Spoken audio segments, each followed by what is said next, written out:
Quelques jours, j'avais fait une vidéo sur les différents personnages jouables de Fear & Hunger et aujourd'hui, je trouve que les personnages de Fear & Hunger Termina, en final, on ne sait pas grand chose sur eux. Donc aujourd'hui, je vais couvrir les 7 premiers personnages par ordre alphabétique. Donc si vous voulez voir la suite, bien sûr, où on parlera d'autres personnages de Fear & Hunger Termina, n'oubliez pas de vous abonner. Et n'hésitez pas à aller voir juste après cette vidéo, la vidéo qui parle de tous les personnages jouables de Fear & Hunger. Le festival de Termina, vous le savez, ça ressemble plus à une battle royale. Les concurrents ont 3 jours pour s'entretuer ou se laisser mourir, jusqu'à ce qu'il n'en reste plus qu'un seul, s'ils attendent trop longtemps. Mais la lumière du dieu de la lune, Rare, révélera qui ils sont vraiment et une démonstration de transformation de chair et d'os, comme l'a dit un certain youtubeur. Nous connaissons seulement 14 âmes malheureuses, et qui, avec cela, avant de commencer, si vous pouviez aimer cette vidéo et vous abonner, cela signifierait beaucoup pour moi. Je suis si proche des 2000 abonnés et si vous n'êtes pas abonné, comme 70% de la chaîne, j'apprécierais vraiment que vous le fassiez et vous pourrez toujours vous désabonner plus tard si vous détestez ça de toute façon. Continuez avec la vidéo. On va commencer donc par ordre alphabétique. Allons-y donc logiquement avec Abella, née à Old Cherry en septembre 1914. Sa patrie a été ravagée dès la Première Guerre mondiale. Contrairement à tout ça, Abella a eu quand même une bonne enfance, avec une famille nombreuse au début de sa vie. La Seconde Guerre mondiale commençait et Abella était collée à la radio et écoutait ce qui se passait dans le pays, l'Est de l'Europe, à l'abri des lignes de front. Elle était de toute façon trop jeune pour se battre, mais elle voulait aider pour pouvoir bricoler la radio qu'elle aimait entendre davantage. Ce faisant, elle a acquis une passion pour l'électronique et quelques années plus tard, en s'occupant d'elle, sa famille est devenue très frustrée parce qu'elle ne pouvait pas aider encore plus. Mais avec ses connaissances en ingénierie extrême, elle était plus utile à la maison. Et tard dans la nuit, elle marchait dans une ruelle et a trouvé un homme blessé, que vous pouvez choisir d'aider ou non lors de l'introduction. D'ailleurs, chaque personnage de Fear & Hunger 1 et de Fear & Hunger Termina a son introduction qui est expliquée sur ma chaîne. Donc allez chercher un peu dans les vidéos, mais vous pourrez trouver comment optimiser l'introduction d'Abella ou de chaque personnage. On revient sur la vidéo. De toute façon, elle le fouille, celui qu'elle trouve par terre et qu'on peut choisir d'aider ou non. Et elle découvre qu'elle est elle-même membre d'une force de résistance connue sous le nom de Liberty Underground, sans nom ou NLU en abrégé. Ce groupe était aligné avec aucun des deux côtés de la Grande Guerre, l'Union de l'Est ou l'Empire de Brême. En fait, ils le faisaient. Ils faisaient de leur mieux pour contrecarrer les deux côtés de la guerre. Leur but, arrêter les fusions de sang. Aussitôt que possible, soit en parlant avec l'homme qu'elle a sauvé, soit en trouvant elle-même la NL. Elle parle avec un membre de la NLU et elle décide qu'elle est largement alignée sur leur objectif. Elle a rapidement trouvé une maison avec eux. Avec son ingénierie avancée, elle est devenue extrêmement fiable et extrêmement importante pour les plans. Il voulait donc qu'elle aille découvrir une arme secrète que l'Empire d'Orient développait et qui intéressait extrêmement l'Empire de Brême, dans une ville appelée Préal, la capitale du pays de Bohême. Si vous voulez savoir ce qu'est réellement cette arme, je vous suggère de regarder ma vidéo sur le dieu logique. Mais de toute façon, on aura l'occasion d'en reparler. Ici, la NLU a donné à Abella une paire de chaussures rouges remarquables pour que les autres membres sachent secrètement qui elle était quand elle serait là. Et avec cela, elle a été mise dans le premier train pour guérir. Une fois qu'elle était en route, le train s'arrête mystérieusement quand elle fait un rêve à propos d'un homme étrange avec un visage peint qui lui parle du festival de Termina. Ça doit vous parler. Elle se réveille ensuite et essaye de réparer le train, mais étrangement, je ne peux pas découvrir ce qu'il ne va pas. Elle devrait partir à partir de là. À ce moment-là, vous prenez le contrôle d'Abella. On ne sait pas ce qui se passe canoniquement, car vous n'êtes pas obligé de jouer avec elle, mais elle a une interaction unique avec un autre membre, Kalura. Si elle essaye de se reposer dans la maison de Mei, il essaiera de s'imposer à elle autrement. Nous ne savons pas ce qui lui arrive canoniquement, si elle trouve logique l'arme ou non. Cependant, si elle gagne le festival, elle décidera de le prendre comme une bénédiction après avoir combattu le boss final des traces du dieu de la lune Rare. Elle prend ses connaissances et veut aller voir Rare et commence la course à l'espace. Elle conçoit ensuite la première fusée. Mais à part ça, on ne sait pas ce qui arrive. Et quand on regarde sa forme de Moonscrotch, sa brûlure de lune, si vous ne jouez pas avec elle, elle prendra la forme d'un étrange éléphant, étant quelqu'un qui est extrêmement musclé et qui a une apparence extrêmement masculine. Mais si vous voulez regarder un peu plus en profondeur sur la lune, sa forme de brûlure, vous pouvez le voir ici. Je ne discuterai pas de toutes les formes de brûlure dans cette vidéo, car j'ai déjà fait une très longue vidéo très intéressante sur toutes les brûlures de lune. La prochaine étape, le prochain candidat est Août. Août est l'un des candidats non jouables, donc on va parler aussi un peu d'eux. Cependant, il n'y a pas autant d'histoires sur lui, nous en avons encore un peu. Nous ne savons pas exactement quand Auguste est né, mais nous savons que c'était en juillet, à cause de son âme tourmentée. D'ailleurs, si vous voulez voir toutes les interactions ou les événements possibles dans Fear and Hunger Termina avec Auguste, vous connaissez la routine. Il y a une vidéo qui est disponible, bien sûr, sur la chaîne. Il n'a pas l'air trop vieux, on va supposer qu'il est entre 40 et 50 ans. On pense qu'il est né à la fin des années 1800, probablement vers 1890 environ. Mais nous ne savons pas grand-chose de son enfance, à part qu'il est né dans une garde plus âgée que son grand-père parlait de lui une langue de la garde âgée qu'il a rapidement reprise lui-même dans les histoires que son grand-père racontait à ses ancêtres qui auraient un lien avec le Kaiser, le chef de l'armée de Brême, le garde. Le Kaiser était l'ennemi d'un de ses ancêtres dans les années 1500. Attention, vous avez reconnu peut-être, si vous avez suivi... Si vous suivez assidûment toutes mes vidéos, vous vous rendrez probablement compte que Auguste, apparemment, est un ancêtre de l'Outlander, de Ragnar Valder, qui était un protagoniste du premier jeu de Fear and Hunger. Vous pouvez voir son histoire dans une vidéo sur ma chaîne. Mais le Kaiser a atteint la divinité quand même. Malgré cela, le marchand de siphons avait un compagnon, un loup, un peu immortel, âgé de 500 ans.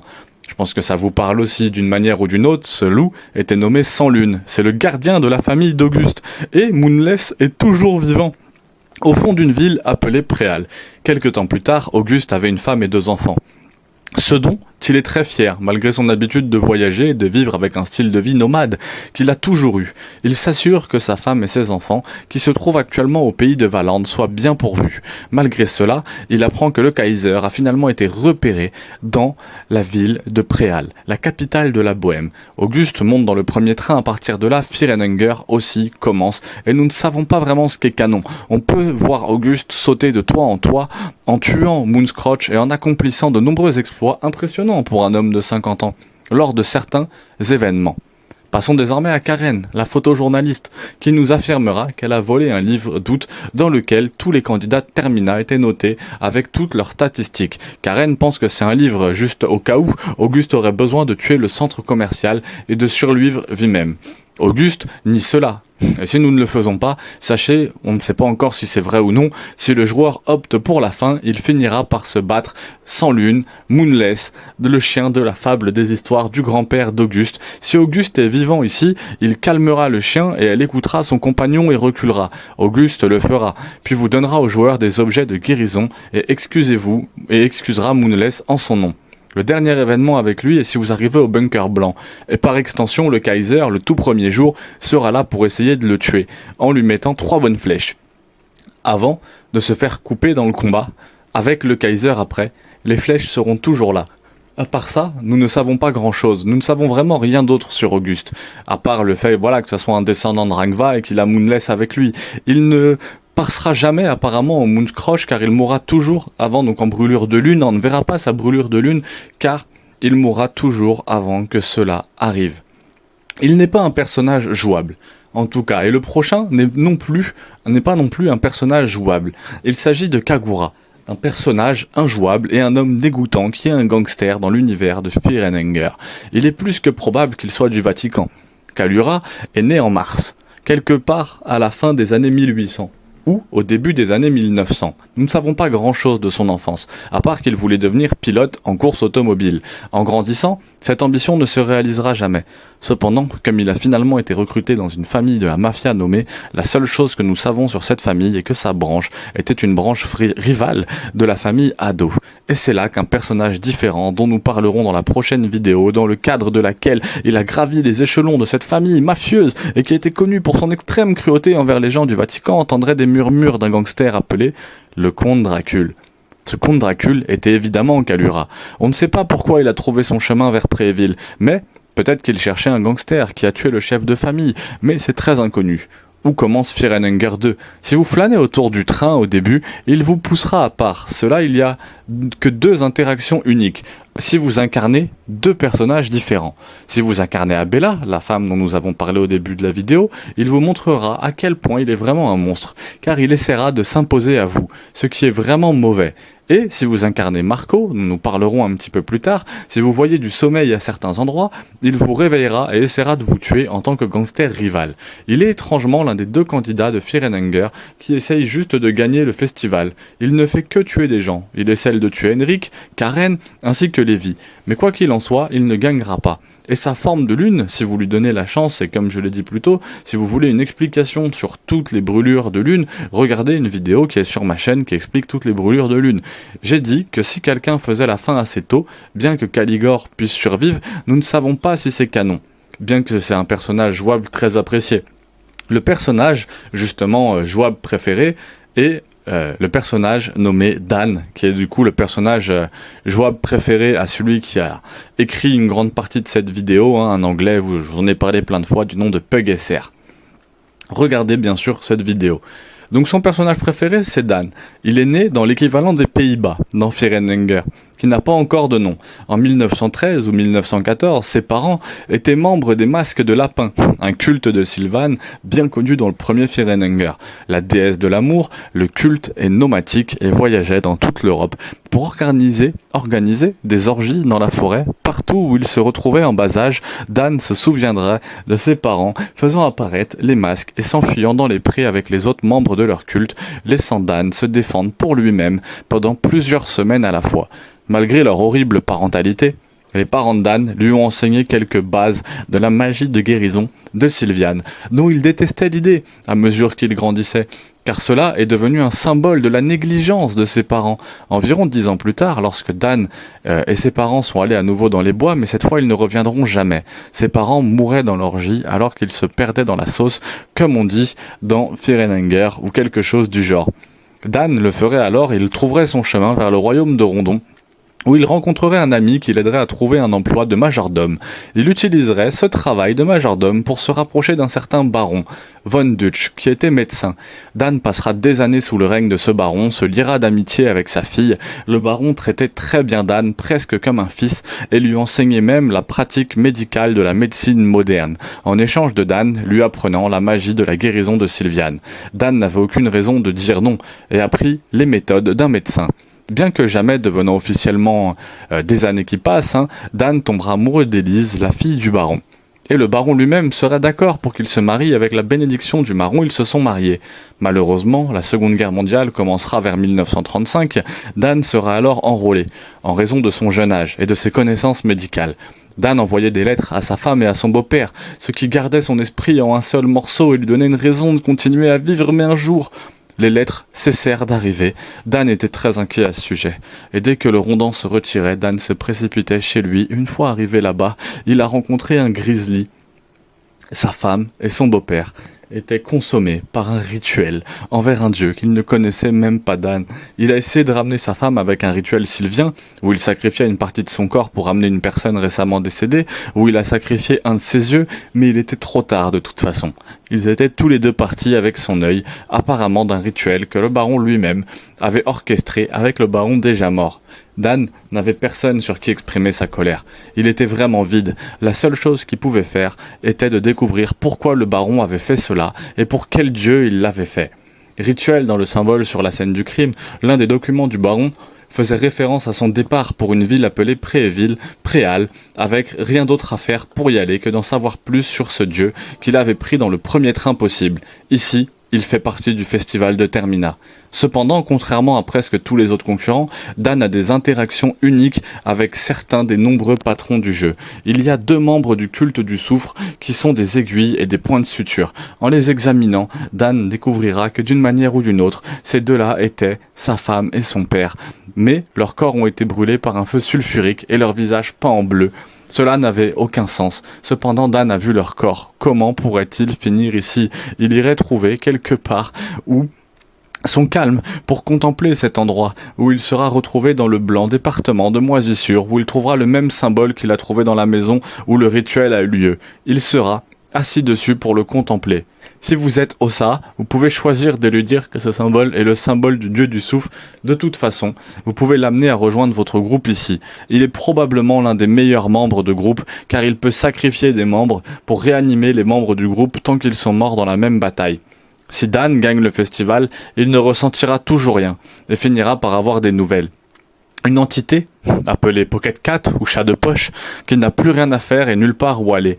Dan cédera au désespoir et deviendra le prochain vaisseau pour le Pocket Cat. Si Dan et donc se transforme en Moonscrotch, hein. Si Dan subit sa brûlure de lune, il ne le fera étrangement pas. Il acceptera simplement l'offre du chat de poche, plutôt étrangement avec une scène coupée, unique, vue seulement par Dan, donc plus que probable, si vous ne terminez pas sans Dan dans la fête, Dan sera mort, comme vous le connaissez, peu importe qu'il soit mort transformé en chat de poche ou en cultiste, juste comme sa défunte épouse et son beau-père. Dan n'avait vraiment plus rien quand il est venu, quand il a essayé de guérir, et il est plus que probable qu'il ne quittera jamais Henrik. Et le prochain est encore un personnage injouable, hein, c'est donc Henrik. Donc il n'a pas beaucoup d'histoire en lui, mais nous savons un petit peu qu'il est né en 1909 dans le royaume de Rondan. Il a grandi dans une bonne maison, avec des parents normaux. Ses parents possédaient une taverne. Ici, il traînait là où ses parents travaillaient. Il aimait passer du temps dans la cuisine où il aidait jusqu'à son adolescence. Il commençait à cuisiner lui-même. Après quoi, il deviendrait barman ici. Il tomberait amoureux et se séparerait ensuite de quelqu'un. La raison pour laquelle mentionner qu'il a une horrible peur du rejet, à cause de tout ça, à cause de son travail de barman, il essaierait beaucoup de carrières. Il a essayé d'être acteur, d'être artiste, d'être musicien, et peu importe ce qu'il essayait, il abandonnait immédiatement à cause de sa peur du rejet. Il n'aurait jamais eu une chance de réussir à cause de sa peur. Donc finalement, à cause de tous ses échecs, il ferait le chemin de la honte jusqu'à la taverne de ses parents. Ici, il trouverait son prochain amour en cuisine. Il découvrira qu'il a enfin trouvé en fait sa route une fois pour toutes. Il était très bon en cuisine, il avait un talent naturel pour quelque chose, à tel point que les gens le verraient comme une sorte de Gordon Ramsay, sans le charme, ni les connaissances, ni l'expérience, et encore, sans le charme, ou à peu près n'importe quoi. Mais il a obtenu une certaine renommée grâce à ses compétences culinaires bien supérieures à la moyenne. Les journaux ont même commencé à écrire des articles sur la taverne de ses parents à cause de lui. Il a fini par stagner, même s'il a pris des vacances pour Préville pour trouver de l'inspiration pour de nouveaux plats, où les événements du jeu seront produits. Il est l'une des premières personnes, donc à forme de lune, s'il est laissé seul. Il est l'un des premiers à être touché par la brûlure de lune. Cela pourrait indiquer qu'il est l'un des états mentaux les plus faibles, mais je ne suis pas sûr si c'est réellement la raison. Mais au moins, une idée canon, si vous le trouvez avant que la lune ne brûle, il essaiera d'aider le groupe de voyageurs en train de toutes les manières possibles, en essayant de trouver le plus grand bâtiment de la ville que vous puissiez trouver, et en recherchant de la nourriture, et à son honneur, il est utile si vous l'aidez en tant que... Il retournera au train et vous préparera des repas gratuits, éliminant tout le mécanisme de la faim. Même s'il s'agit aussi de Fear and Hunger, donc la faim n'est guère un problème de toute façon si vous jouez Isabella, mais Henrik tentera de flirter. Donc si vous jouez Abella, Henrik tentera de flirter avec vous pour une raison quelconque. S'il le quitte, seul un matin, il fera Moonscrotch sur le Gentleman, donc il devient le Gentleman, et il fera quoi qu'il arrive. Si vous recrutez une Abella, de toute façon, il a sa brûlure de lune. De plus, si vous attendez assez longtemps après l'avoir sauvé, il commencera à avoir peur du festival et empoisonnera toute la réserve de nourriture. Tuez les gens qui en mangent, mais il mourra avant de gagner le festival, car il n'est pas un personnage jouable. Il peut cependant survivre si le joueur termine la fin avant de mourir et de brûler la lune, mais parce que nous ne connaissons aucun des résultats canons. Nous ne le savons pas vraiment. Je ne sais pas ce qui lui arrive. Et c'est vrai que c'est assez compliqué, surtout avec Henrik, c'est un personnage qui est un peu particulier. Si vous recrutez Abella, effectivement, sa forme de brûlure de lune prend le dessus. Du coup, si vous recrutez Abella, vous ne pouvez pas aller le voir. Et si vous allez le voir, de toute façon, il s'enfuit un petit peu. J'ai l'impression que quand on parle, il essaye de s'enfuir. Donc je ne sais pas encore exactement... comment le recruter, et on n'a pas encore de réponse, mais ça sera sans doute l'objet d'une prochaine vidéo. Si vous voulez voir une vidéo sur comment recruter Henrik, abonnez-vous, pouce bleu, petit commentaire. J'espère vraiment que la vidéo vous plaît. On va tout de suite voir un de mes personnages préférés, la journaliste Karen Sawyer. Karen est un personnage un peu ultime, c'est surtout le dernier dont nous allons discuter dans cette vidéo. Et aussi, mon personnage jouable le moins préféré. Donc bien sûr, je ne parle pas en mon nom, je parle au nom de PugSR, si jamais vous n'aviez pas encore tilté. Mais Karen est née en février 1916 dans l'Empire de Brême. Elle était la plus jeune d'un groupe d'enfants d'un certain âge, aristocrate de haut rang, de l'Empire de Brême. Karen était une enfant espiègle. Attention, elle devient journaliste, c'était une enfant espiègle. Ses frères aînés et nouveaux devraient la garder à l'écart des ennuis à cause de ses parents. Pour la plupart du temps, absents. Karen est devenue proche de sa nounou Dahlia. Finalement, il y a eu d'énormes troubles à Brême. Empire en raison d'un soulèvement. Dahlia a dit à Karen que ses parents étaient devenus une cible énorme même s'ils n'étaient pas là. Dahlia a dit à Karen que ses parents l'aimaient toujours et se préoccupaient de sa sécurité. Les parents de Karen ont demandé à Dahlia de prendre Karen et de s'enfuir, faisant de Dahlia effectivement la mère adoptive. Karen était cependant convaincue que Dahlia l'avait effectivement kidnappée. Dahlia a emmené Karen à Jadia, la capitale des sanctuaires orientaux. Aller ici était vraiment étrange pour Karen, car elle avait vu, là pour la première fois, la pauvreté. Et ça, c'est dur, ça je vous garantis que c'est super dur. Se souvenant que Karen faisait partie de l'aristocratie du pays. Donc, en voyant des gens pauvres, c'était bizarre pour elle, à Jeddah. Même si elle voyait généralement des gens pauvres, ils vivaient dans un endroit assez décent. Karen pensait que la seule raison était que Dahlia recevait des paiements de ses parents, car Dahlia lui avait dit que ses parents lui donnaient de l'argent pour assurer sa sécurité. Mais les années ont passé et Karen a finalement commencé à faire confiance à Dahlia, et s'est impliquée dans la politique locale du sanctuaire oriental, où elle finirait par se sentir pour les pauvres et participera à plusieurs manifestations pour des droits civiques, où elle était autrefois particulièrement remarquée et a été assommée lors d'une émeute. Elle s'est réveillée dans un hôpital et on lui a dit tout comme elle pensait avoir été kidnappée par Dahlia. Elle a ensuite été renvoyée dans l'Empire romain où se trouvait sa mère, son nouveau beau-père, alors que son vrai père a été tué, le soulèvement dans l'Empire de Brême parce que elle lui avait menti pendant tout ce temps.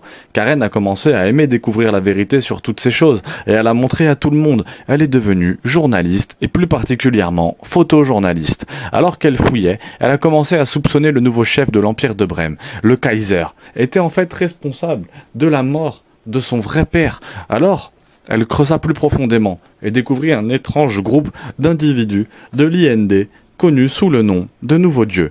Malgré cette découverte, il semblait que le Kaiser ne faisait pas partie de ce groupe. Plus elle creusait, plus il semblait que les Nouveaux Dieux étaient derrière les deux guerres mondiales qui se déroulaient à cette époque où un cessez-le-feu avait eu lieu entre l'Empire de Brême et les sanctuaires de l'Est. C'était très étrange, mais Karen a creusé dans le cessez-le-feu et a découvert qu'il y avait quelque chose entre les deux parties qui ne voulait pas voir une ville détruite. Elle était sur le point de devenir un champ de bataille. Et c'est pourquoi les vérités se produisent. Karen, trouvant l'étranger, a sauté dans le premier train vers la ville. Et oui, et le jeu commence. Elle se méfie immédiatement de tout le monde dans le train, en particulier de Dan. Elle pense que toutes les choses étranges qui se produisent sont dues au fait que l'Empire de Brême fait des tests d'armes expérimentales sur eux. Mais, comme Dan le dit, c'est ridicule. Elle peut être trouvée à plusieurs endroits tout au long du jeu, en train de prendre des photos et de se promener. Elle peut aussi être recrutée à l'extérieur donc du jeu vers la fin du festival. Si elle n'est pas morte ou si elle n'a pas été recrutée, elle sera dans un état de délire. Le troisième jour, elle dira que les gens voient les photojournalistes comme des vautours qui profitent de la guerre et des enfants morts. Mais elle les voit comme des valkyries honorant les morts et portant tous leurs vœux sur leur dos. On ne sait pas ce qui arrive à Karen, mais si elle gagne le festival, elle montrera ses photos et convaincra le monde de ce qui s'est passé en avril, même si personne ne la croit. Elle reste saine d'esprit en essayant de convaincre les autres de la vraie vérité derrière les Nouveaux Dieux et le Kaiser.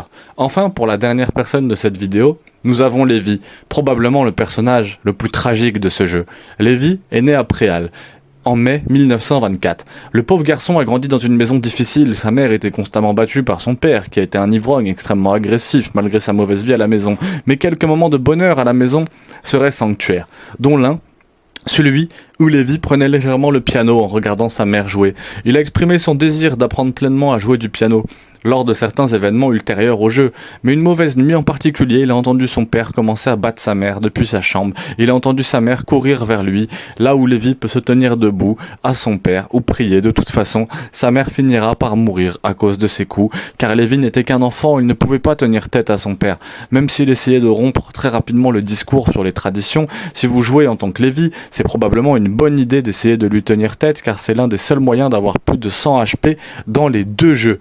Même si sa mère meurt de passage à tabac, laissant Lévi sous la garde de son père alcoolique et violent, finalement son père n'était pas à la mesure de prendre soin de Lévi, on s'en serait douté. Pour une raison ou une autre, il a été envoyé dans un orphelinat, l'orphelinat de Saint-Père-Doc. Et il est connu pour les orphelinats car c'est un très mauvais endroit où le personnel maltraite et agresse sexuellement tout le monde, enfants ainsi que les enchaînés, et peuvent même les sacrifier aux dieux. Quand il a eu 13 ans, il a été recruté comme enfant soldat pour la Seconde Guerre mondiale aux côtés des sanctuaires orientaux.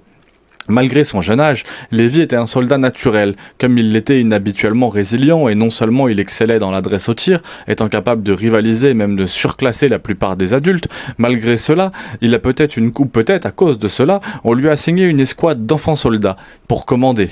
Lévi doit donc le commander, mais c'est très dur, cela deviendrait nihiliste et s'envenimerait haine envers le monde dans lequel ils vivent, car il voyait constamment des enfants soldats sous ses ordres mourir de manière de plus en plus brutale. Malgré toute la mort autour de lui, Lévi a continué à avoir la chance de vivre. Sans surprise, il deviendra accro à l'héroïne finalement. Même cela ne pourra pas l'aider à faire face. Alors il a déserté sans nulle part où aller et il est retourné dans sa ville natale pour le mal en prenant le train. Il se retrouverait dans le pervers de sa propre ville natale où il a été laissé seul. Il aura des crises de panique et des retraits tout seul, ou se ferait agresser par Kalura. Quel gars sympa, hein, vraiment, ce Kalura. Il se transformera en lunette pleureuse à la fin du 2e jour, ce qui est pour moi assez surprenant, car il ne semble pas dans le plus grand état mental. J'ai l'impression que si j'étais dans cette situation, je serais la lune brûlant. Deuxièmement, je descends de ce train. J'ai l'impression que j'agirais de la même manière, sinon pire que Lévi s'il gagnait le festival. Mais il partira et fera ce qu'il fait de mieux, essayant d'oublier la douleur qu'il voyagera de ville en ville avec ses cauchemars. Il est plus que probable que ces cauchemars le rattrapent. Mais il obtient une moto badass, donc c'est quelque chose que cela sous-entend qu'il ne dure pas longtemps. Même s'il est le gagnant, quelques faits amusants sur Lévi, c'est que son nom à l'origine était le soldat numéro 11. Il n'était pas censé avoir de nom à l'origine. Il était juste censé être un soldat sans nom, et il allait complètement oublier son nom. Mais à cause de choses étranges apparues pendant le cycle du développement du jeu, le développeur du jeu, Miro, a abandonné ce nom et l'a simplement nommé Lévi. Et Lévi, c'est donc le seul personnage que j'espère vraiment vivre pour Termina, car il est une carotte vraiment tragique. Et avec cela, c'est la première partie de cette vidéo qui est terminée. Donc ouais, Lévi très compliqué. Vraiment Lévi très très compliqué, très triste, hein, accro à l'héroïne. Il a vraiment une vie très triste, très agréable à jouer comme personnage. Hein. Là on voit que c'est une de mes runs avec lui à l'écran. Il commence avec le pistolet, il peut avoir plus de 125 PV, donc il peut faire des choses quand même super cool, Lévi. Voilà, j'espère vraiment que cette vidéo, en tout cas que cette première partie de vidéo vous a plu. Assurez-vous d'avoir aimé, n'hésitez pas à sous-titrer aussi si jamais vous avez besoin. Si je sais que j'ai des phrases des fois qui sont un peu imparfaites hein, sur les vidéos traduites, vous pouvez aller voir la vidéo de Pug SR, donc qui sont donc Who are the Termina Contestants, qui sont les terminants, les participants au festival. Donc là aujourd'hui c'est la partie 1. J'espère vraiment que cette vidéo vous aura plu. Si vous voulez voir tous les autres personnages que je n'ai pas fait, eh ben va falloir vous abonner, mettre un pouce bleu et revenir la prochaine fois. Je vous aime tous, à très vite. Bonjour et bienvenue à tous. En cette période de canicule, on va regarder qui sont les personnages de Fear and Hunger Termina. C'est la partie 2, je vous invite à aller voir la partie 1 si vous ne l'avez pas vue. Donc une vidéo de Pug SR très intéressante, franchement il a fait pas mal de trucs très cool sur Fear and Hunger, c'est un youtubeur très sympa, je me suis inspiré de pas mal de ses vidéos. Et aujourd'hui, on va regarder un peu ce qu'il nous dit justement sur tous ces personnages de Fear and Hunger Termina.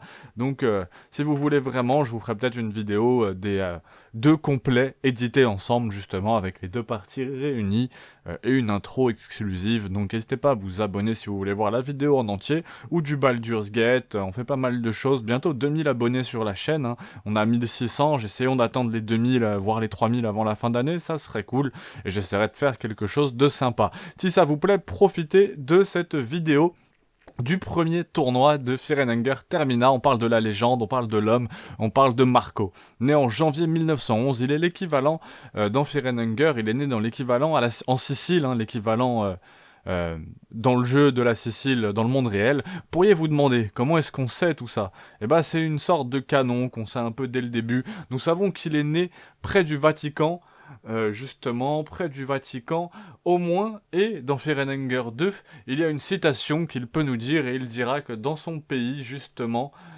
d'origine nous aurions un dicton pour les endroits comme ça, qu'il n'est probablement pas italien, donc ça sonnerait probablement comme quelque chose de Sicile à peu près, mais voilà, en tout cas dans le monde de Fear and Hunger, là ça c'est de l'à peu près, c'est un peu brouillon, selon le wiki du moins nous savons qu'il est italien et très probablement spécifiquement sicilien, mais il mentionne qu'il avait une bonne vie de famille, 1 minute, puis la chose dont il se souvenait, ses parents étaient morts et lui et sa sœur, dont le nom n'est pas nommé, était seul dans la rue. C'était à peu près quand il avait 10 ans. Seulement à ce moment-là, il a fallu qu'il trouve une façon de vivre dans la rue. Et il pourrait choisir soit de devenir un voleur à la tire, un cambrioleur, ou d'essayer de vivre une vie honnête. Les rues le frappent durement, il était un petit garçon, le pauvre, harcelé, sans relâche, et il prenait soin de sa petite sœur. C'est pour ça qu'il aime bien Marina dans le jeu. Il a été harcelé au fil des années, il a connu une poussée de croissance assez forte. Il était le plus grand et le plus musclé, même que certains d'intimidateurs qui essayaient de l'embêter, il les envoyait facilement, et il a commencé à protéger sa sœur, il a commencé à voir justement qu'il pouvait gagner plus d'argent en utilisant la violence. Malgré cela, c'est quelqu'un de doux et il refuse de travailler pour des gangs. Donc à un moment donné, il a entendu parler d'une patinoire de combat souterraine, mais où il pourrait utiliser son combat sans tuer personne pour gagner un max d'argent. Donc très intéressant. Un an après l'autre, où s'écoulait sa sœur, finit par commencer une relation avec un homme nommé Ricardo et qui est le chef de la mafia, un gang de haut rang et prochainement dans la lignée de la foule elle-même. Une fois que les sœurs et Ricardo ont commencé à sortir, Ricardo au début était très gentil avec Marco comme un parfait gentleman. Finalement, Ricardo a demandé à Marco s'il voulait rejoindre la famille en tant que bruisseur. Alors je sais pas exactement ce que c'est. Marco a poliment refusé. Étonnamment, Ricardo l'a bien pris et plutôt proposé à Marco de trouver un véritable entraîneur de boxe qui pourrait non seulement le rendre célèbre mais lui rapporter des tonnes d'argent, augmenter ses compétences de combat. Marco, bien qu'hésitant, a finalement accepté. Après que sa sœur lui ait dit qu'il devrait y aller, Marco finira par rencontrer son entraîneur et son entraîneur l'a formé. Peu importe à ce que Marco voulait, Marco, conquis par cet acte de bonne foi, pensait peut-être que Ricardo n'était pas si méchant après tout. Il passera de plus en plus de temps avec son nouvel ami, même si sans s'en rendre compte, il était absorbé par la folie elle-même après un moment. Ricardo dit à Marco qu'il avait des choses à faire. Il avait besoin que Marco tue son prochain adversaire sur le ring, car c'était un gangster rival. Marco a bien sûr refusé. Ricardo puis lui a dit qu'il avait piégé avec tous ses entraîneurs et combats, et Marco avait besoin de l'écouter. Encore une fois, il a refusé, et Ricardo a tenté une tactique différente, un truc un peu d'enfoiré qu'il a fait. Il a menacé la vie de la sœur à Marco, donc il avait plus d'autre choix que d'accepter. Il a fait donc simplement en disant qu'il ne pouvait pas mettre la vie de sa sœur en danger, alors il a fait une seule chose, il aurait pu tuer son adversaire. Après ça, Ricardo a continué à demander à Marco de faire du travail pour lui, donc à chaque fois qu'il s'est assuré de tirer parti de la sécurité de sa sœur, Marco n'avait d'autre choix que d'accepter, donc c'était un peu sa marionnette, Marco, quoi. Finalement, il en a eu assez, mais jour après jour, cela l'a rongé, jusqu'à ce qu'il finisse par craquer. Peu importe ce qu'il devait, tuer Ricardo, alors Marco il est parti le voir un jour, entouré de ses autres hommes de main, il a réussi à le tuer d'un bon coup franc.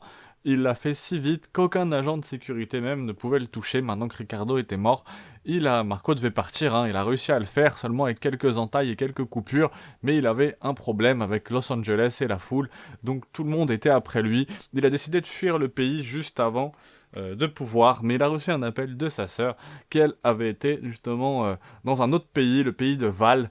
Elle avait été dans le pays de Valente, dans la maison d'été de Ricardo. Marco lui a dit de rester sur place et il montera dans le premier train. Il n'aura qu'un seul arrêt à l'avance. Ici, il sera témoin des horreurs du festival de Termina, et c'est là que le jeu commence avec lui. Je vous invite à aller voir comment l'optimiser.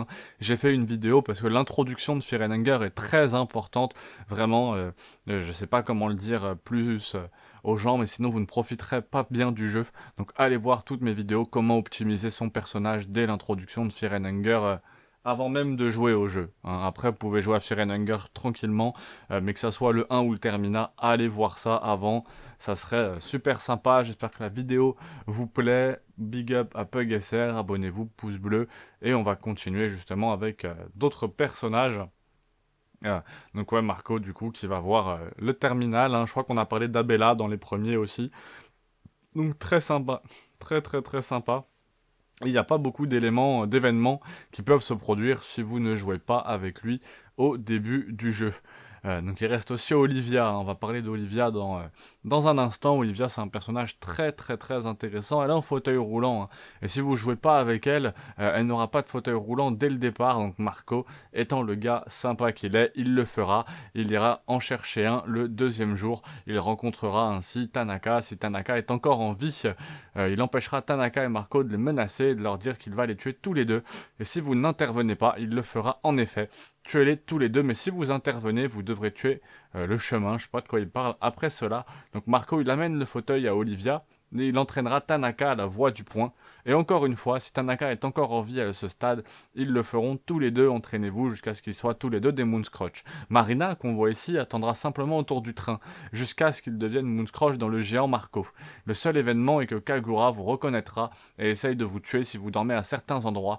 Il dira, il te reconnaît, il essaiera de te tuer, mais si tu dis certaines choses, il reculera. Si Marco gagne le festival, il n'en parlera plus jamais. Il essaiera juste d'oublier ce qui s'est passé après Ville, et il montrera, ou après Al, et il montrera dans le train, être proche de sa sœur, il ne dira même pas ce qui s'est passé, il ouvrira simplement un gymnase à Valentin pour entraîner les gens. Au cas où cela se reproduirait, il pourrait vivre et faire exactement la même chose. Probablement s'il survit et si quelqu'un met fin avant que son Moonscrotch ne le touche. C'est tout ce qu'il y a sur Marco, c'est un gentil géant. Ensuite Marina, donc on voit là. Marina, c'est un cas quand même très intéressant, né en novembre 1923 dans l'église d'Olmer, dans Préville. Vous pouvez réellement la visiter dans le jeu, cette église, née d'un prêtre sombre et d'une mère attentionnée. Mais quand elle est née, son père, malheureusement, n'était pas là. Quelque chose d'horrible s'est produit dans les yeux de la mère de Marina quand elle est née. Marina le savait, ce qui arrivait aux hommes nés dans la famille de son père. Ils sont tous devenus des prêtres noirs, un sort horrible qui a obligé les prospects à tuer et à accomplir d'horribles rituels. Pour protéger Marina, la mère de Marina l'a élevée comme une femme. Les plans de sa mère ont été réalisés et elle a été protégée du devoir de devenir un prêtre noir scolarisé à la maison. Donc ça voudrait dire qu'à la base c'était un garçon, faut croire, ou je sais pas, en occultisme, mais avait un bon talent pour cela, remarqué par le Vatican. On lui a proposé... Ah ouais, oui, c'est ça, elle est née homme, effectivement, ouais, mais quand elle est née, elle est née homme. Ouais, putain, c'est chaud, je savais pas ça. Donc pour pas devenir un prêtre, elle a été élevée comme une femme, donc sa mère était très fière et lui a dit d'y aller. Mais son père a découvert le secret donc de l'occultisme, elle a découvert aussi qu'elle était née homme et son père était furieux. Marina, malgré cela, a dit qu'elle resterait une petite fille. Donc ouais, waouh. Elle a dit que c'était plus naturel et peu importe, elle aimait qui elle était et avec cela, elle s'est rendue au Vatican. C'est une putain de dinguerie. Là-bas, elle a développé ses connaissances et de plus en plus de prouesses et d'occultisme. C'est ouf que j'apprenne ça maintenant, franchement. Même si quelqu'un la surveillait toujours, mais de toute façon, après, ça m'étonne pas, le jeu, de toute façon, il y a tellement de choses de fou ici. Elle a reçu une lettre de son père disant que sa mère était décédée. Aussi simple que ça, pas de sympathie, pas d'amour. Donc franchement, c'est chaud. Aucune ligne téléphonique. Elle se sentait très mal à l'aise et avait l'impression que son père avait fait quelque chose d'horrible en ville. Alors elle est montée à bord du premier train et le jeu commence. Donc Marina, elle a plein de choses qui sont uniques de temps en temps. Vous pouvez voir une fille, vous regardez. Votre objectif est de vous rendre à l'église où se trouve votre père. Si vous ne jouez pas le rôle de Marina, elle finira par être kidnappée par le maire. C'est horrible, sinon elle le fera. Soit à la librairie où tu pourras l'emmener à l'église si tu vas dans cette direction. Aussi, si tu arrives à l'église au début du premier jour, cette fille qui te regarde sera là. Elle poignardera le père de Marina, qui ne mourra pas mais disparaît dans le sol. Donc le père de Marina ne meurt probablement pas, mais Marina supposera qu'il le fait même si vous n'êtes pas Marina. Donc vous verrez cette scène ou une autre scène qui peut arriver, bien que ça soit plus rare. Donc le club, si Dan et Marina sont là, ils auront une interaction amusante où Dan demandera à Marina si elle est assez vieille pour boire et elle dira oui, elle a 18 ans. Ce qui est apparemment l'âge pour boire en Bohème, les Américains, donc comme Pegesser, c'est 21 ans, donc ils trouvent ça étrange. Mais si Marina dit qu'il n'a pas sa carte d'identité sur elle et que Dan refuse de lui servir un verre, alors Marina dira qu'elle est juste partie chercher une poubelle ou quelque chose pour une bouteille, ce qui est un petit clin d'œil amusant au jeu. À part ça, c'est vraiment tout ce qu'on a sur Marina. Donc on peut passer à Olivia, qui est la prochaine étape, et c'est probablement le deuxième personnage jouable préféré à Pegesser, né en 31 décembre 21, avec sa sœur jumelle également née dans le monde 1er janvier pareil. Relia, sa sœur jumelle. Elles étaient nées dans l'Empire de Brême au début de leur vie, Olivia et sa sœur jumelle, très proches, même opposées pourtant. Olivia était introvertie, aimait les livres, jouait avec les plantes, une vraie botaniste, Olivia, un peu une Hermione, pendant que sa sœur jouait dehors avec d'autres enfants. Et en jouant à faire semblant, une décennie plus tard, environ 15 ans, quelque chose de malheureux s'est produit. Olivia a une série d'accidents vasculaires cérébraux et a perdu le sens du mouvement. Elle a consulté un médecin assez rapidement et ses jambes auraient pu être sauvées, mais malheureusement, ils étaient trop religieux, ils croyaient pas en la médecine moderne et la science, donc ils ont fait que prier pour qu'elle aille mieux, et vous imaginez bien que ça n'a pas fonctionné. Donc franchement il balance en plus en vrai, hein. Pas suffisamment dévoué à Sylviane. À cause de cela, elle devait maintenant utiliser un fauteuil roulant, au moins pendant longtemps. Quelques années plus tard, Olivia et sa sœur ont tous deux obtenu des bourses d'études dans des universités prestigieuses de l'Empire de Brême. C'est triste quand même comme jeu. Olivia et Relia étudieraient dans leur domaine d'études individuelles.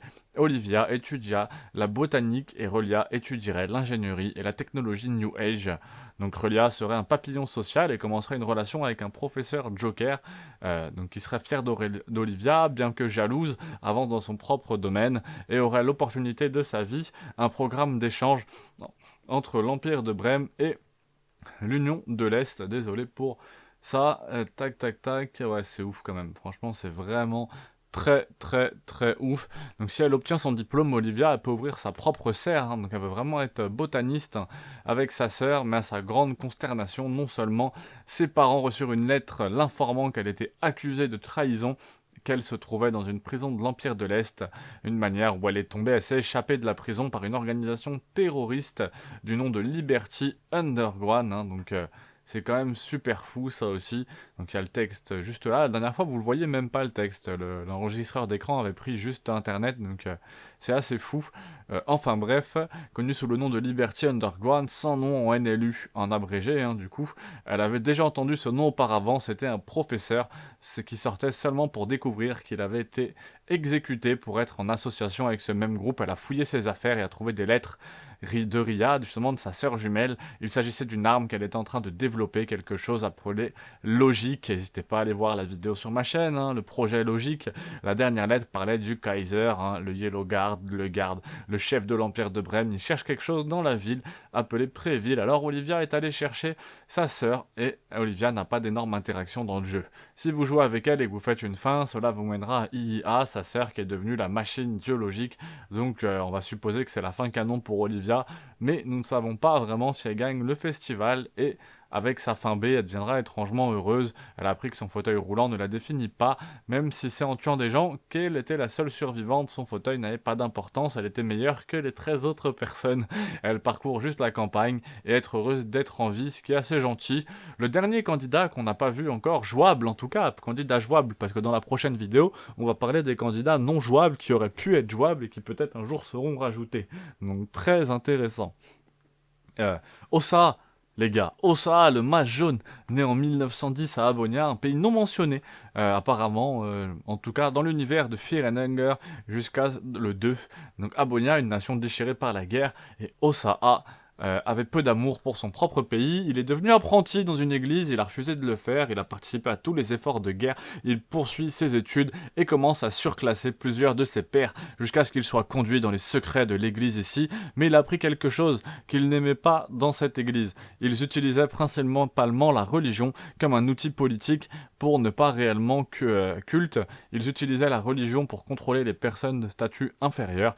Il détestait cela et il décida qu'il ne voulait pas en faire partie. À ce moment-là, il trouva un parchemin dans son église sur un groupe de mages qui utilisaient la religion pour leur propre bénéfice, mais aussi pour approfondir leurs connaissances sur l'univers.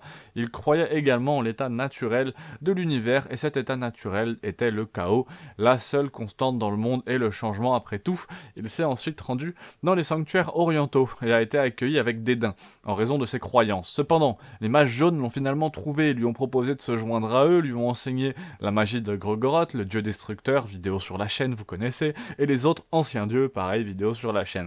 Alors qu'ils parcouraient le groupe, ils ont voyagé très loin, et ont trouvé un homme nommé Hadil, un magicien extrêmement puissant, et puissant que ce magicien voulait Ossa. Il l'a renvoyé au début, et proie à ses cauchemars horribles, Ossa lui-même a commencé à croire que finalement ce magicien avait raison. Puis il a finalement rejoint ce magicien et a continué ce voyage avec ce mage, et il l'a eu. À fur et à mesure qu'il se rapprochait de plus en plus des donjons, les gens commençaient à abandonner l'aventure un par un, mais Ossa reste fort ici. Vous obtiendrez un truc du style choisissez votre propre aventure, mais rien de ce que vous faites vraiment n'a d'importance. Trop peu importe ce qui arrive, vous trouverez une tête carbonisée, et encore plus étrange que ça, elle parlait, hein, la tête carbonisée qui s'appelle bien sûr, Nash Aha, vous le connaissez, qui a dit à Osa d'acquérir plus de pouvoir. Tout ce qu'il avait à faire était de suivre sa propre cupidité et sa soif de pouvoir. Ça m'étonne pas venant de lui, il a toujours été assez drôle la tête. Peu importe ce qu'il a dû sacrifier pour l'obtenir, et pour l'aider encore plus, la NRA a dit à Osa d'aller dans une ville appelée Préal. Donc Osa, après sa perte de pouvoir, a fait exactement ça. Il est monté à bord du premier train. Et oui, il a été frappé par le même problème que tous les autres participants. Vous le savez, il va méditer. C'est quelque chose un peu spécial avec Osa.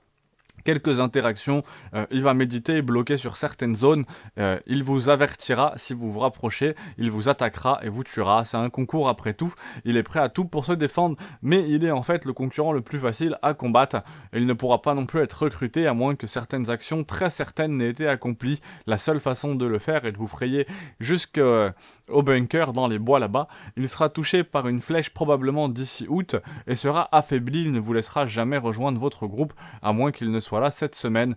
Indiquez votre chance, les deux seules autres interactions ont lieu lorsque vous êtes dans l'église d'Olmer et que vous consultez le confessionnal. À ce moment-là, Osa sera touché par une flèche. Non, c'est pas ça, pardon. Osa fera semblant d'être un prêtre et vous demandera de faire une confession. Vous pourrez faire ce que vous voulez ici et vous pourrez gagner une affinité totale en le faisant. Il sortira et rira, il fait une blague, ce n'est pas un prêtre d'Olmer, il trouvera ça drôle et s'en sortira. Le seul autre événement est que si vous jouez avec lui, rappelez-vous comment il nous a parlé de Dan la dernière fois, comment il sera dans les appartements de Moisissure en regardant le symbole. Le baron avait l'habitude de sacrifier sa femme. Ici, si vous êtes Osa, vous pourrez dire à Dan que ce symbole est pour le dieu du soufre. Et si vous voulez en savoir plus sur lui, j'ai fait une vidéo entière qui lui est dédiée. Et ouais, très tôt dans ma chaîne en plus. Toute cette cage de Fear and Hunger, vous pouvez regarder justement cette vidéo sur le dieu du souffle. À part ça, le dernier qui peut arriver est que si vous êtes et que vous faites la fin, que vous combattez le Kaiser, justement, il va traiter le Kaiser de bébé bâtard, puis il dira qu'Osa a un gros pénis pour une raison quelconque. C'est la raison pour laquelle il voulait aller après Evil, il voulait tuer le Kaiser, mais une fois que vous l'aurez battu, il disparaîtra sans mourir, et après cela, la seule chose à faire est d'être absorbé par la logique, faisant mourir Osa efficacement, ou du moins lui faisant perdre tout sens de soi. Quoi qu'il arrive à Nashara, on ne sait pas, c'est inconnu, si vous le savez, commentaire, vous connaissez. Mais si Osa gagne le festival, il jettera Nashara dans un lac, il ouvrira sa propre église et gagnera une renommée et fortune dans le monde entier. À part ça, c'est tout les candidats jouables de Fear and Hunger. Nous avons 3 autres candidats injouables dans cette vidéo-là, alors passons à cela. Mon candidat non jouable préféré est maintenant ici, avec Pav Pav, né le 21 décembre. Donc 21 décembre dans les années 1910 à peu près, ou 20, il est né dans un endroit appelé la République de Vérone et a probablement eu une enfance assez dure, justement, assez décente, du moins je suppose, car lorsque sa ville natale et son pays ont été détruits, il a juré de se venger des responsables, wow, ça kick, et qui était responsable autre que le Kaiser lui-même. Mais en tuant le Kaiser de la surpuissance mondiale, quel empire de Brême ne serait jamais facile. Il est probable qu'il n'aurait même jamais la chance de voir le Kaiser, et encore moins de le tuer.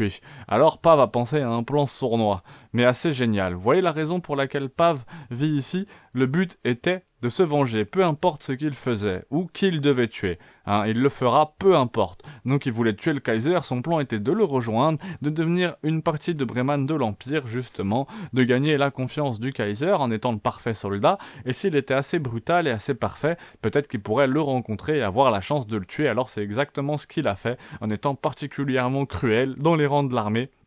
Il est devenu lieutenant. Après qu'il ait atteint un grade suffisamment élevé, il a éteint les informations selon lesquelles le Kaiser se rendrait après Evil pour trouver quelque chose qu'il chercherait et avec un minimum de sécurité, considérant cela comme sa seule opportunité, il a sauté dans le train tout seul pour y aller. À partir d'ici, le jeu commence. Pav est un peu différent de tout le monde, mais au début du voyage, une fois que le train s'est arrêté, il s'en va justement. Vous ne pouvez même pas le voir, il le fait, je n'ai pas besoin que le train se rapproche, de toute façon, il partira avant tout le monde. Ça sera le seul à le voir partir, c'est Cameron. Il jettera l'œil, il ira chercher le Kaiser, et il y a quelques événements dans le jeu principal, si vous trouvez Abella et que vous partez avec elle pour trouver une des clés de la ville où il vous rencontrera après avoir quitté les urgences en disant qu'il est fier de vous, que vous devriez trouver une autre clé qui vous aidera toutes les deux à rentrer dans la ville apparemment utile. Il flirtera également avec Abella si vous êtes Abella jusqu'à ce qu'il dise, en plaisantant, qu'il vous tuera plus tard avec un sourire.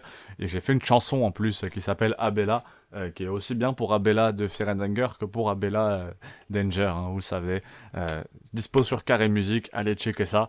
Donc il partira la prochaine fois que vous pourriez le voir, pendant le deuxième jour où il pointera une arme sur Marco et Tanaka, ou, à moins que vous n'interveniez, il les tuera tous les deux. Je trouve cela étrange, mais pourquoi il ferait ça? Son objectif c'est de tuer le Kaiser, alors pourquoi il en tuerait d'autres?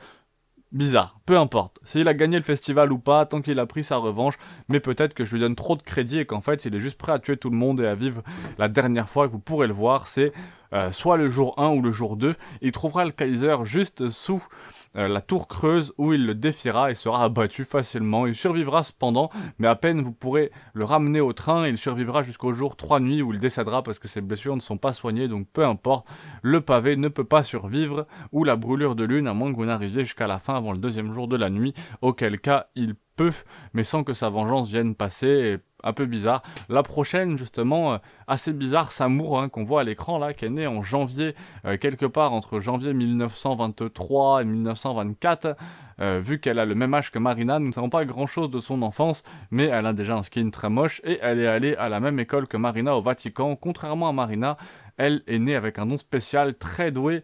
Elle est née avec un don spécial, très douée en occultisme, pas par un travail acharné, mais par talent. À cause de ça, elle a été placée dans quelque chose appelé le 9e cercle, une secte de l'école où Marino est allé, donc Marina.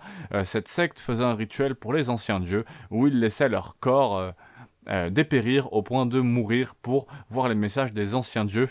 Bien qu'un énorme tribut dont le corps soit fait, elle et Gilles étaient dotés de capacités ultimes incroyables à cause de cela, telles que de la nécromancie, de la téléportation, magie du sang extrêmement puissante. Cependant, elle est extrêmement faible, apparemment frêle. Elle rencontrerait au moins Marina de loin, où elle tombera amoureuse, ou du moins est devenue obsédée par elle. Elle rencontrera jamais Marina auparavant, mais une fois que Marina quitta Samur, soit il échappera à ce rituel, soit ils lui permettront de partir. Elle suivra Marina jusqu'à ce qu'elle s'affole et attendra juste hors de la vue pour que personne ne puisse le faire. Si jamais elle le voit, donc le chemin jusqu'à l'église du père de Marina, elle le tuera. Ça c'est ce qu'on a vu un peu avant, car elle sait qu'il y a des tensions entre Marina et lui. Donc Samur a fait de ses recherches sur Marina presque au point d'être effrayant. Elle s'assure que le seul lien que Marina ait dans ce monde, ça soit elle. Donc c'est vraiment une ex toxique, hein. C'est vraiment une ex très toxique. Vous pouvez la regarder, entre guillemets, tuer le père de Marina. Si vous la trouvez un jour à matin, vous pouvez la convaincre, bien sûr. Alors la convaincre de quoi? Mystère et boule de gomme. Tac, tac, tac. Donc Samur, ouais, sa forme de Moonscroche, sa brûlure de lune, hein, à tout autre moment que le jour, un matin, elle deviendra dysmorphie. Avec cela, nous pouvons en déduire en quelque sorte qu'elle pourrait... j'ai un problème avec son apparence ou son corps à cause de la dysmorphie, hein, du terme, mais nous ne savons vraiment pas grand-chose d'autre sur elle. C'est une des plus secrètes, c'est pour ça qu'elle est assez sympa. Elle est intéressante. Et on attaque le dernier personnage, qui est très cool. Très très cool comme personnage, un des personnages finaux, Tanaka. Et on a très peu de connaissances sur lui, il a une quantité décente d'événements sur jeu. Tout ce qu'on sait vraiment sur son passé, c'est que c'est un homme d'affaires appelé Edo, né en août, probablement au début des années 1900. Mais c'est un homme d'affaires qui a repris les affaires de son père, hein, de son daron. Il ne voulait probablement pas, parce que son père était beaucoup trop dur avec lui, donc son père apparemment était pas sympa du tout. Et il s'est rendu à Préville pour capitaliser sur la nation déchirée par la guerre. Donc en plus, ouais. Et comme vous pouvez le comprendre, il s'est retrouvé dans une très mauvaise situation. Il a tendance à mourir de plein de façons différentes. Il en faut beaucoup, vraiment beaucoup pour le garder en vie. Il peut mourir des aiguilles du Woodsman, d'autres manières si vous ne le gardez en vie. Je crois que si vous tombez dans les toilettes, il meurt, hein, c'est même sûr d'ailleurs. Il demandera à Marco de l'entraîner. Après, deuxièmement, il s'entraînera avec Marco, il portera un bandeau rouge et tout. S'il reste en vie assez longtemps, il se transformera en jugement. À part ça, bien que Tanaka, on a vraiment très peu de connaissances sur lui. Si vous avez des vidéos quand on parle en anglais, n'hésitez pas à me les mettre en commentaire. Et j'ai fait une vidéo spécialement sur Pocket Cat, une vidéo sur Moonless, une vidéo sur chaque dieu. Faire une vidéo sur Tanaka serait avec grand plaisir, pardon. Donc si vous savez une vidéo spécialisée sur lui, n'hésitez pas à me l'envoyer, je la traduirai comme la vidéo sur Pocket Cat, je crois qu'il vous a bien plu. Ça y est, j'ai couvert tous les participants du tournoi. Il y aura une prochaine vidéo, justement, on va parler peut-être des prochains qui pourraient arriver, de pas mal de choses. Donc j'espère vraiment que cette vidéo vous a plu. Vraiment, c'est toujours du taf, hein, on se rend pas compte, mais c'est toujours du taf. Et Voilà, donc abonnez-vous, pouce bleu, ça ferait super plaisir. Si vous avez des suggestions sur des vidéos de Feed and Hunger, faites-le moi savoir en commentaire. Pareil pour le Baldur's Gate 3, n'hésitez pas à mettre vos commentaires, je les lis vraiment tous. Merci à tous, je vous aime tous, au revoir et à bientôt.